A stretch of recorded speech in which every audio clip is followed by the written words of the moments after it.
Bonjour chers diocésains, nous voici entrés dans ce temps de l'Avent, une nouvelle année liturgique, une année où nous commençons par l'attente de la venue du Sauveur. Alors je sais bien que depuis quelques semaines, nous attendons la réouverture du culte, que depuis quelques mois, nous attendons la fin de la pandémie, que nous attendons des choses multiples. Et aujourd'hui, c'est un autre type d'attente, le temps de l'Avent. C'est l'attente de la venue du Seigneur. Cette venue du Seigneur que vous avez été nombreux à réclamer en demandant de pouvoir à nouveau communier au corps du Christ avec la célébration communautaire et fraternelle de la messe. Ce week-end, pour ce dimanche, la jauge étant assez restreinte, nous avons pu multiplier les messes en très grand nombre.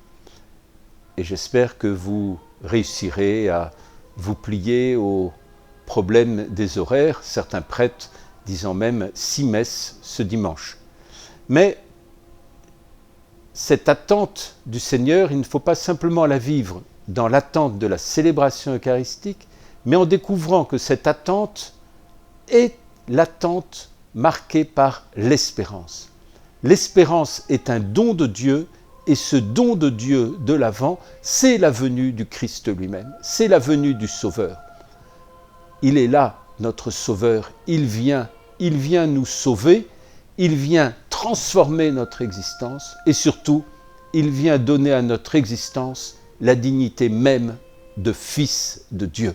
Il vient réveiller en nous ce que nous sommes comme image de Dieu pour nous conduire à devenir ressemblance de Dieu. Il vient sans cesse nous appeler à la fraternité parce que nous le découvrons comme un Père. Et en ce premier dimanche de l'Avent, je pense qu'il est important que nous découvrions que la loi de la paternité chez Dieu, c'est cette loi du don total, d'un don total que nous attendons et qui devrait nous émerveiller. Dieu le Père va nous donner son Fils, son bien-aimé, Jésus, celui qui sauve, l'Emmanuel, Dieu avec nous. Soyons dans une attente pleine d'espérance, parce qu'une attente qui voit déjà le don de Dieu venir à nous.